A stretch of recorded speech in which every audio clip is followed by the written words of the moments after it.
Engagers, this is Professor Game, where we interview successful practitioners of games, gamification, and game thinking who bring us the best of their experiences to get ideas, insights, and inspiration to help us in the process of using games and gamification in our daily lives, for example, to learn what we are teaching. And I am Rob Alvarez. I work at IronHack, teach at IE Business School University, and so much more, and host this podcast. If you have an extra second, please go ahead and subscribe for free to our email list at professorgame.com/subscribe. Hey Engagers, welcome back to another episode of the Professor Game podcast, and we have a very special repeat guest with us today, Dustin Staats, who's been with us several times. So Dustin, once again, are you prepared to engage? I am ready. Let's do this. And I'm actually going to read your intro again, because your bio, because it has changed a bit. It's been quite a few years since the first podcast. So I'm going to go very quickly through it. And that is to say that he has experience working in the field of education in various capacities, including consulting, research, and running and hosting tutoring programs. And he is now the owner of Board Gaming with Education's brick-and-mortar store, BGE's Tabletop. And when he was in the classroom, he was always looking for ways to create more engaging classroom, to develop a strong classroom culture and strengthen learning. And he's thrilled to be able to provide similar positive tabletop gaming experience to the community at BGE. And he couldn't do it without the support of his amazing wife, Grace. And you can find him playing board games with friends, running the store, running around LA, training for races, or at any of the BGE's tabletop events. So Dustin, is there anything we haven't mentioned that you want to make sure that we have before we get into it? No, I think that's a mouthful. But thank you so much, Rob, for having me on. I'm excited to be here. I'm trying to remember if I've came on 3 or 4 times, if this is my 4th or 3rd. I remember, you mentioned the first time was several years ago. That was like 7, maybe 7? No, 6? I don't know. A long time ago. Pretty long time ago. Probably not 6. We're about to get into the 5th anniversary, which is pretty exciting, but still not 6. Oh, cool. But a while ago, that's for sure. Yeah. That's for sure. So Dustin, many things have been happening in your life since we last spoke. I'm actually going to get into Professor Game and check out when that was. But what are you doing these days? I always make this question, and for you, it's been a change. So what does it look like to be Dustin Staats these days? What are you doing? What keeps your attention and your in this attention economy kind of space? Right. So you mentioned we opened our brick and mortar store. So we've been doing online sales for about 2 years. And when we were doing that, we started off very small. We had carried 2 publishers, and our website was boardgamewitheducation.com at the time. And we were really focused on games for learning, like only taking on games and selling games on our e-commerce website that would be available to use in the classroom or for at-home learning, or we would create supplemental materials for those. Now we are a full-on hobby game store called BG's Tabletop, and we have that component, but we also do a lot of the other quote-unquote traditional hobby store things like Pokemon, Magic the Gathering, Dungeons and Dragons, and stuff like that. Interesting. And what's your sort of your involvement in all of this? Are you just organizing? Are you sort of game hosting? How are you doing these things? All of the above. As a small store and as a store that my wife and I kind of bootstrapped and are starting on our own, I kind of do everything. I am trying to pull back on some stuff. Well, I guess not pull back. We've hired on 2 staff that work 4 to 6 hours a week, so not a lot. But they're essentially here so I can go host other programming in the store. For example, I run a beginner's Pokemon class. I run a class Pokemon Collecting 101. I do some Dungeon Master, so DMing, if you're not familiar with Dungeons and Dragons, that's the person that hosts the sessions. So doing a lot of stuff like that. I think the main thing for me is figuring out how to leverage those events to serve our community and then kind of running a store as a retail store. Cool. So actually, I was checking back on the previous episodes, and I can say here that the first episode was in 2019 in June. So a little bit above 3 years ago. It seems like an eternity because of the pandemic. That's for sure. It does seem like a while ago. It's got to be longer than that, but... Oh, that was the most recent. Okay. No, that's the oldest one, actually. Oh, really? That's the first one. Well, that I could find anyways. Maybe there's another one. Maybe you were on my show early on. Maybe that's what I'm mixing up. That could be. And if we count my show and your show, there's probably 6 or 7 episodes between us. Yeah, it could be. And the latest one, however, was during the pandemic. We were talking precisely about that. It was in 2020. April 16th, when we did this was an episode where we went live. It was my first sort of live episode, and it was the first time that we were doing this kind of things. So yeah, that was 2 years ago, but still running strong here. Wow. Still going on. Wow. Yeah. That's a long time. And precisely from that time, as you can tell, engagers, like if you check out that episode, you can go onto professorgame.com, you check out Staats with 2 A's, and you'll definitely find all the episodes from Dustin. But the point here is that many things have changed. Like we were talking about, how COVID hit people and how online education was being affected and what that meant as well for board gaming with education, for gamification and all these things. So the obvious question becomes, Dustin, what has happened in these years? Like, what's all this shift that you've been making? Perhaps, sort of what was the route that took you there? Because you gave us sort of an intro into that. And of course, the main thing, which is why we went down that route. Right. I mean, all your listeners are very much, I assume, games for learning and in that sort of context. And that's definitely a big component of what we do in our game store too. However, one thing I noticed as opening a retail store, doing games for learning is a little too niched. So we are more of an open hobby game store. And how we kind of got there is just where the market took me a bit more than anything else, where the market took me and what I was passionate about. I think those two things, because obviously if you're passionate about something and you're starting a business, if the market's not there for it, the business isn't going to work. So yeah, I mean, when we talked, maybe the first time I was still in Taiwan. I can't remember. I know we've discussed and had some conversations when I was in Taiwan, and we were like an events based business, and we were quote unquote profitable, but the level of profit was very little because we were running events maybe once or twice a month. And then I did a lot of tutoring and stuff in Taiwan, so that was a kind of on the side of what I was also doing with the games for learning there. Moving back, we knew that we couldn't just do learning English through tabletop games.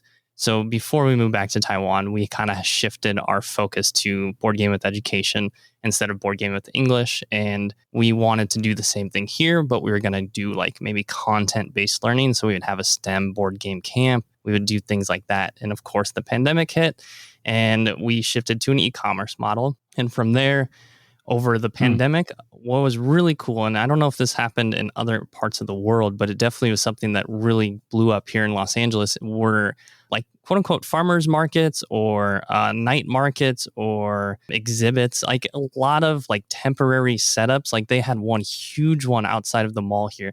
And this is the mall that like the Kardashians shop at. Like it's in a pretty affluent area in Los Angeles. And they had this huge like night for vendors to come and sell their products. We had like a lot of great food vendors too.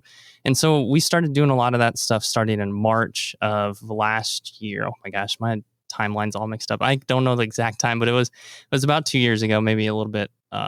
Let's see. Yeah, it would be in March last year. Yeah. So then we did that. And then eventually it was like, okay, this is kind of working. We're selling some products. We're paying for these vendor space fees and still kind of making a profit. And so then we rented a kiosk inside of a mall here, not the same mall, a different one, because that same mall kiosk is crazy, outrageously priced. I think maybe it could be profitable. I don't know. We did well at the other one. It was about 2/3 of the price. So we did that over the holidays, and that kind of helped us get some more funding to open our brick and mortar store. And we opened in April of this year, so 2022. Long ride. Yeah. So Dustin, it's been a wild ride in that sense, it seems. And you were saying, and I used to listen a lot to this entrepreneurship show. We were talking about this in the pre-interview chat, that I'm listening a lot less to podcasts than I usually did. But I used to listen to this guy, and he was always saying, like, build an audience and, sort of ask people what are they looking for, or somehow sort of inform yourself of what they are actually needing. And that is where you find your market opportunity, because this audience is obviously passionate somehow for what you do, and you're passionate about what you're putting there. So it's kind of a good mix in a good place. And it seems it took you, as you were saying, like to something that you're still passionate about as well. But it's where, the market, as you were saying, was actually guiding you towards. Right. And I guess one thing kind of I can share that I learned from the last few years and getting to this point, and I believe we talked about this on our podcast, the gamification toolkit is like, don't be scared to Hmm. try some things and don't be scared to kill things off, essentially. So, I mean, I don't know. And there's probably a handful of things that we've tried, more than a handful, if we count some little trials. But like the gamification toolkit, it's still there. We can go back to it if we want, but it wasn't something that like, because the pandemic hit for one, but also we weren't really capturing a market for it. And then also we did something where we created supplemental lesson plans for some of our games. And we have about 15 lesson plans that include like how they align to standards, handouts, and worksheets and stuff like that. But people weren't taking advantage of them. So what we did in our newsletters, we sent out a survey to see if anyone is really interested in these things, and no one filled out the survey. So we're like, okay, Huh. we're creating these things, we're taking time to do it, we're spending resources to do it. Maybe we just pull back and stop doing this. And if someone really like reaches out to us about it, or there's a need for it down the road, then it's something we can do in the future. Interesting, and it's a good way to gather feedback. And this is, this applies very well to entrepreneurship in general, but definitely to the way things are done in games. You're constantly trying to gather feedback and see how it's going. Tabletops is a little bit harder because you send it to printing and it's in the hands of people, and sort of calling it back is almost impossible. Not to put entirely impossible, but with video games and digital solutions as well, you see your phone, and this is something that actually annoys me a little bit, is to see that it's constantly updating the apps, right? But it's for a good reason, right? They're in theory, at least, they're improving the product. They're seeing what's working, what's not. They're finding security issues and so on, and they're constantly updating these things. And that is the way that many of the things need to be happening. Maybe the tabletop game you launch and it works or didn't work, but maybe the next edition or maybe the next game that you create, you're going to gather all of those feedbacks and all of those lessons that you got from that. I mean, hopefully you did gather plenty of those during the design process as well.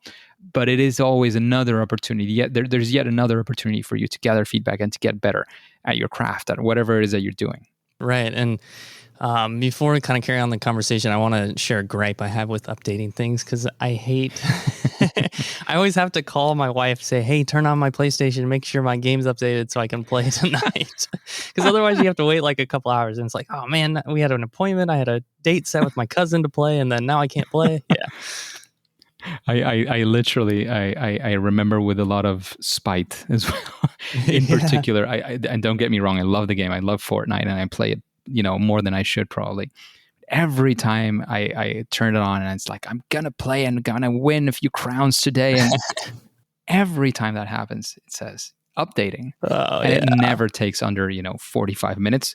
By the time that happens, you already had dinner, you're probably ready to go to sleep, or whatever time you had for that is down to 15 minutes, 20 minutes. I mean, it's very annoying. I always have an exit strategy, and I have other games that don't Other need stuff. updating. But it is super annoying. I have to say that with games and how it's been. Like, I do miss the good old days. Right. You would say, right. you plug in your cassette into the Nintendo or the Super Nintendo, and that's it, right? Yeah. It pops up, right, and you play it there, with all the disadvantages it had, right? Right. And now I'm saying this, and I'm winding myself up, right? I don't know if you saw that there's a new heated. A new Teenage Mutant Ninja Turtles game, that is inspired on the 80s game that I played, so much. All these things are happening. I think nostalgia in general is the marketeers and the business people have realized how strong nostalgia can be as a driver for purchase, and they're using it to big success, I have to say. Right. Yeah. Just like streaming culture too is one thing I noticed as a retail store owner. Like, I have to carry stuff that is popular in streaming culture. And like, I don't know, this is not super game related, but those plushies that are super popular, everybody has those because those blew up through streaming culture. People would watch it on a stream and be like, oh, I got to get that.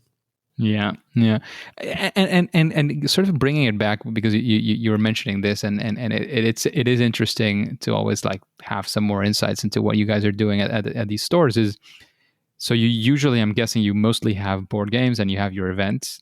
Do you have other sort of, let's call them geeky materials around besides from the plushes and these things? How do you manage that? Yeah, we definitely do. And I think that's one thing that we kind of do in a way to set ourselves apart. I mean, the way we really establish ourselves from other game stores in the area is through like the games for learning, positive impacts of tabletop games. We have like camps and other stuff like that. But also, yeah, we carry like more so during the holidays. I think we'll bring in more, but like anime figures, we have a few puzzles, plushies, like our squishables. We carry squishables, which are there's squishmallows and squishables, and people sometimes confuse those, but I like squishables more. Maybe I'm biased. Squishmallows are like huge, round, chubby. I mean, they're kind of cute too, but yeah. So we do that. I mean, and then we do like tabletop games. We do a lot of indie RPGs, which is another thing that kind of sets us apart from other game stores in the area. A lot of game stores are like Magic the Gathering, Pokemon, Dungeons and Dragons, like the staples, which are definitely something we carry, but we try to do some stuff that like, oh, you can't get anywhere unless you drive like downtown LA to get this stuff. That's cool. And that's something that sets apart your store. And as well, like one of the things that I enjoy in general when I go to a store, and of course I'm not in LA, I'm in Madrid. It's probably very different in many ways, but one of the things that, because I mean, if you're just looking, if you already know what game you're going to purchase, right? You can either go to the store and have a nice experience with the store owner or the person who's there and giving you a great service, etc., or you can buy it online, right? Right. But for me, one of the big things that I really enjoy and that is especially valuable to me, and that's something you can't get, no, at least not with the current technology, is the experience of being there, but also going there and saying, oh, I was thinking maybe of buying this game, but what else do you got? Like, these are the kinds of things that I want to do. This is sort of the setting where I want to play, and these are the kinds of games I like. What do you recommend, right? Right. I mean, yeah, that's definitely like we are an expert in helping you find the correct tabletop gaming experience you're looking for. You can't do that at Target. You can do it online. It'll take you a bit of research and like digging around and reading comments and stuff. So, of course, watching videos. But yeah, we're here to help you find like what you're looking for, what will be fun for your game group and your friends or whoever, whatever kind of experience you're looking for. And also the other thing that, from what you were saying, and of course, given your background, is if you're looking for a board game that goes, beyond just being an entertainment game, it's something that you can still help people with, especially with the store and all the games you have there. Right. And again, that's something that we definitely do different from other game stores in the area. I mean, we carry games from 2 all the way up to adults. If you go to some other game stores in the area, you'll be lucky to find something for ages like 2 to 8.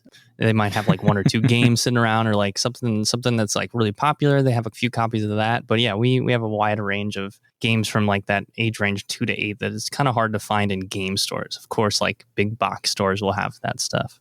Cool. That's very interesting stuff.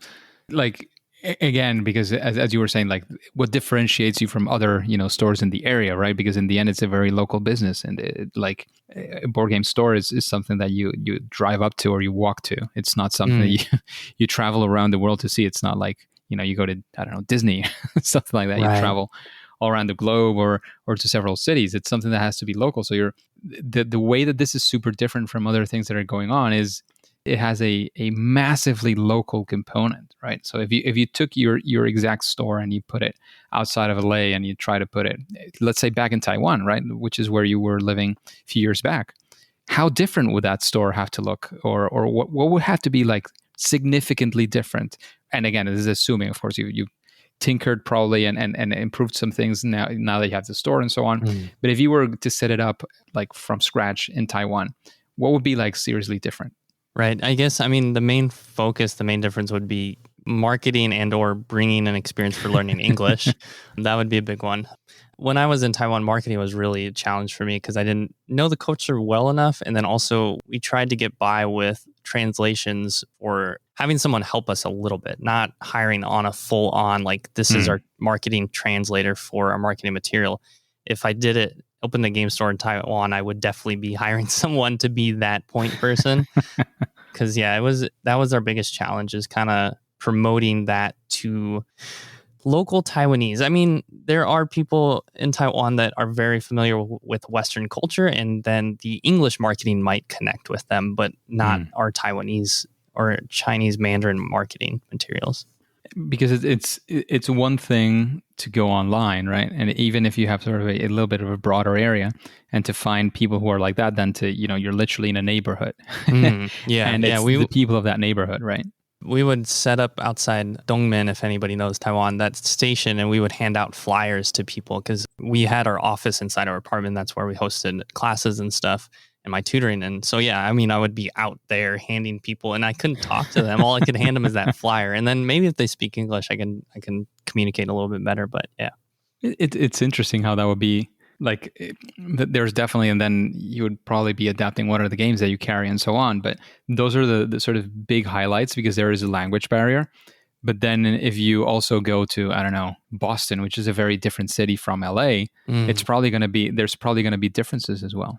Oh, yeah. And even just thinking about Los Angeles and we're in the San Fernando Valley, which is oh man, I can't remember how many people live here. About 1 million people, I believe. And like even just different pockets of this like valley, the marketing is going to be drastically different. Like as I mentioned, we are hosting like Dungeons and Dragons camps, and we did a camp with board games and developing soft skills.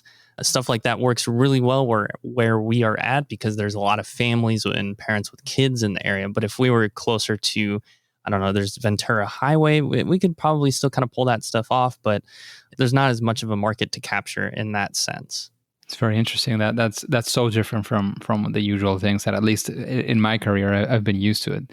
Like I've worked at an international business schools where people move all around the world to study, there. Now I work at Ironhack, and it's kind of the same thing in many ways. Like you have it is kind of different in that way because you do have sort of global things, but then when you localize it to each market, because we're in Madrid and Barcelona, which you kind of could say are kind of similar, but not really. Okay, but then you have Lisbon, and then you have France, and then you have Berlin, and then you have Miami, and then you have Mexico City, right? So there's all sorts of things to be localized, even though you're teaching literally the same technologies because it's the same boot camps. You might be delivering them in the local language in some cases, for example, even though the materials are all in English, you might be delivering it locally.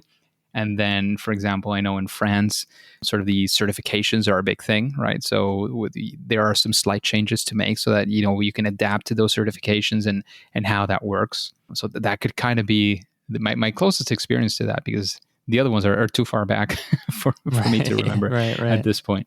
But yeah. No, it's interesting how that works so different. And again, we sort of come back to something that we discuss every so often, right? And it's about knowing your players. Like, who are your players? What are they motivated by? Where are they? Where will you find them? Because if you target a player who is in Taiwan and your store is in LA, well, you're not targeting the right players. Yeah. And I mean, even the programming we create is geared towards different types of players. Like even just looking at Dungeons and Dragons, we have our Thursday D&D night, which is very casual, community focused to come play. You kind of just find a group, you find your DM. The group sizes are anywhere between like 5 to 7 people.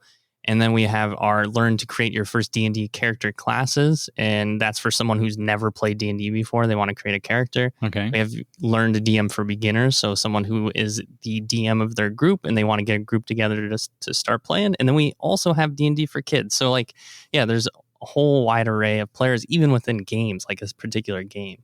And from that you're saying, and we are sort of in the topic of understanding your players and understanding what it is that they do, I'm guessing that you've had some pivots, right? You were assuming some things that didn't pan out.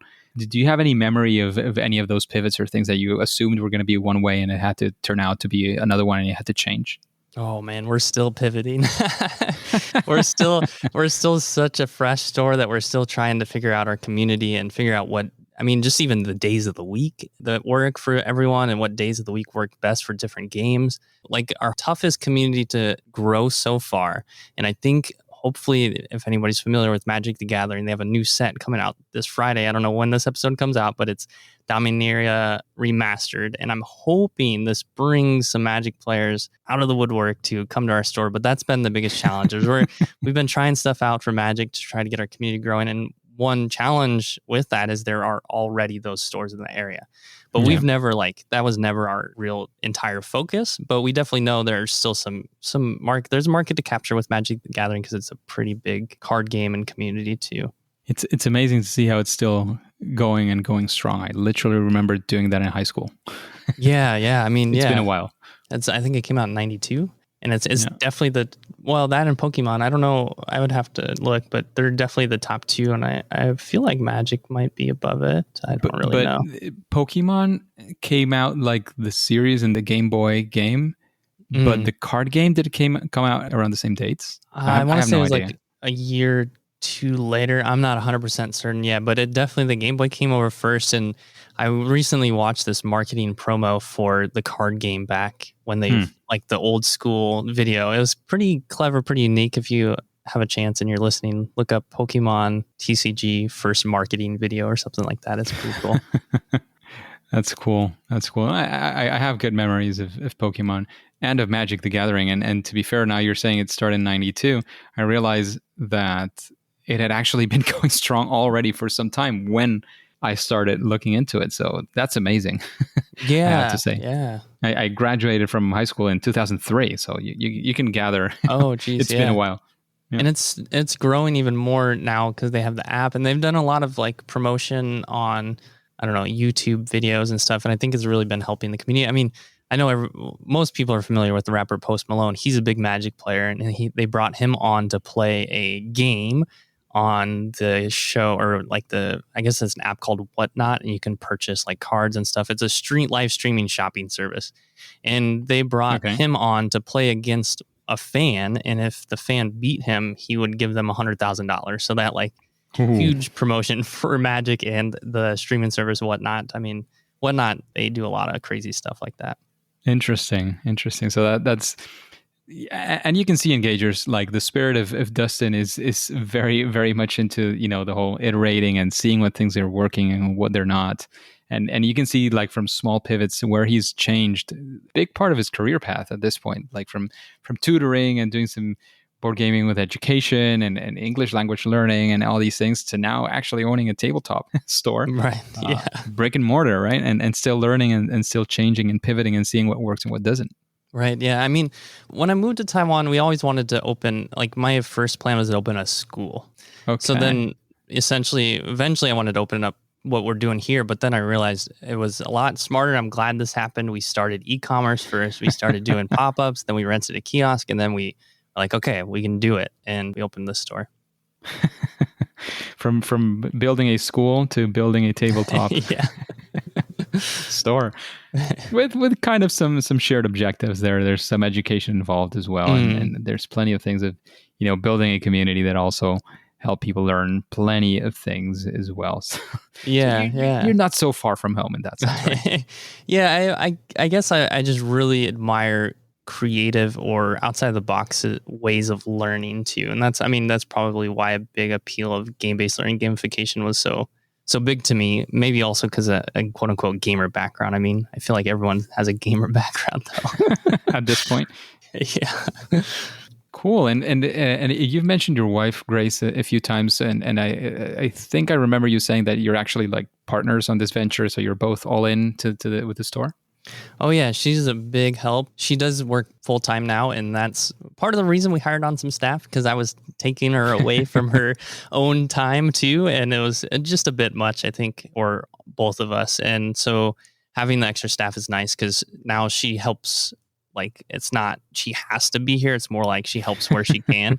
Because before, she would watch the register while I would host those classes. And that was pretty much any time that she was not at work, I was scheduling stuff like that. So it's good to have the extra support of the staff. But she definitely helps a lot in other ways still. And I'm always curious about this. Was she always into games and liking board games and, I don't know, video games as well? But was she into this kind of culture or is it a grown thing? Yeah, I would say a little bit. She was, I would say, more of like a family gamer growing up. She played Catan. So I feel like that's kind of rare is for people who are family gamers to play Catan. Usually it's like Monopoly, Risk, or stuff like that, right? Scrabble, maybe. Uno, yeah. So she played Catan, but that was probably the extent of how far she went in the tabletop gaming hobby. If you have like Monopoly at the bottom and then Catan a step up and then so on. But then when we started kind of, I guess when we were dating back in the US, when I got into tabletop games, she kind of got into it too. And then we both really grew in the hobby together, I would say. Cool. That's very cool, because I'm sure that many do struggle with, it's my hobby. My spouse or whomever, my boyfriend, girlfriend, whatever, does not really share that, and it does shed some some hope Right. to Yeah. many.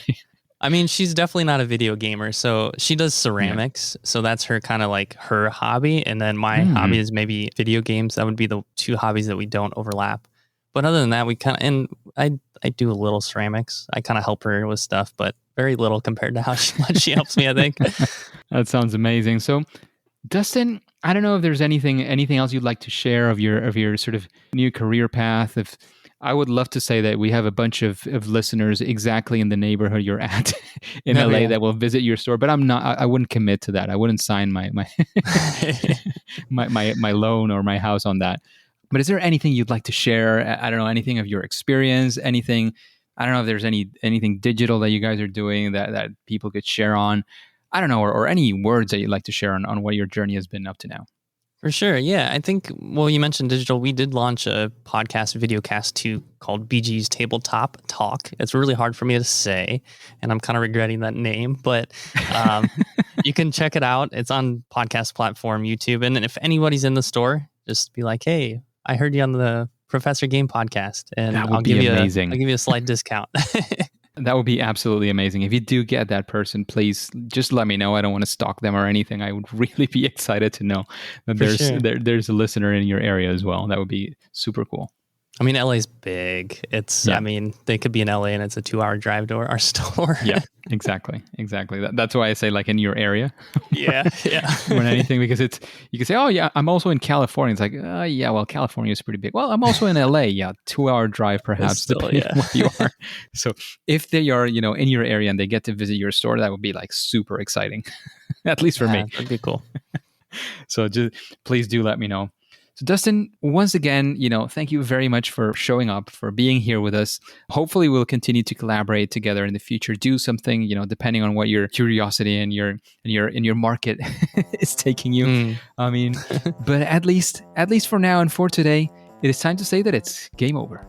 Hey, Engagers, thank you for listening to the Professor Game podcast, and I hope you enjoyed this interview with our repeat guest, Dustin. Do you have any questions that you would like to ask future guests, repeat guests, new guests, whatever you want to go for? If that is the case, go to professorgame.com/question and ask your question. If it is selected, it'll come up in a future episode and you'll get your answer live on the show. And remember, before going on to your next mission, what do I always say? Remember to subscribe or follow for free on your favorite podcast app and listen to the next episode of Professor Game. See you there.